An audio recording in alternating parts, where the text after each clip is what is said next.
Bonjour et bienvenue dans l'édito de Camille. L'édito de Camille, c'est chaque jour un point sur les actualités publiées sur le site d'Info Chrétienne.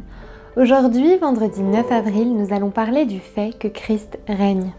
Nous allons nous intéresser à un article du pasteur Nathan Lambert sur le projet de loi séparatisme, avant d'évoquer la proposition de loi donnant droit à une fin de vie libre et choisie examinée à l'Assemblée nationale. Nous nous tournerons ensuite vers le Pakistan, un pays où les minorités religieuses, dont les chrétiens, sont régulièrement victimes de persécutions. Pour finir, avec la libération de 5 étudiants qui avaient été enlevés dans leur établissement scolaire au Nigeria. Vivons, prions, adorons, servons, bâtissons, dans la confiance que Christ règne, qu'il aura son Église et qu'elle sera somptueuse. C'est par ces mots que se conclut l'article du pasteur Nathan Lambert sur le projet de loi séparatisme.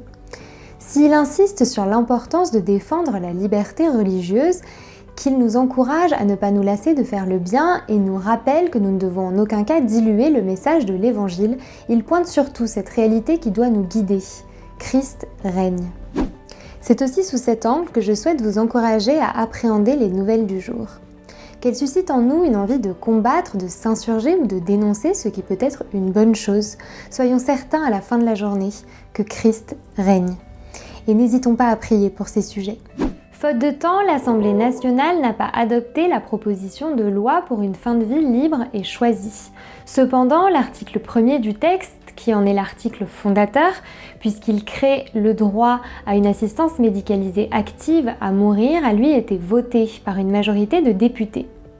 Si ce vote est pour l'instant symbolique puisque le texte n'a pas pu être adopté dans son ensemble, il s'agit toutefois d'une première victoire pour les défenseurs de l'euthanasie.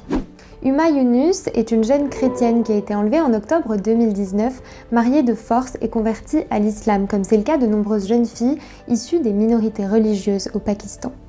La mère d'Huma s'est insurgée face aux propos tenus par le gouverneur du Pendjab. Il s'est adressé aux chrétiens à l'occasion de Pâques et a affirmé que les minorités jouissent d'une liberté totale. Des propos qui semblent bien loin de la réalité. En mars dernier, 219 étudiants avaient été enlevés dans leur établissement scolaire au Nigeria. 180 avaient rapidement été libérés, tandis que les autres étaient toujours aux mains de leurs assaillants. Lundi, le gouvernement a annoncé la libération de 5 d'entre eux. S'il s'agit d'une bonne nouvelle pour les étudiants libérés, nos pensées et nos prières vont vers ceux qui sont encore captifs. Ce sera tout pour aujourd'hui. Si cette vidéo vous a plu, n'hésitez pas à la liker, à la partager ou à nous le dire en commentaire. Je vous souhaite une très bonne soirée et un très bon week-end. Soyez bénis.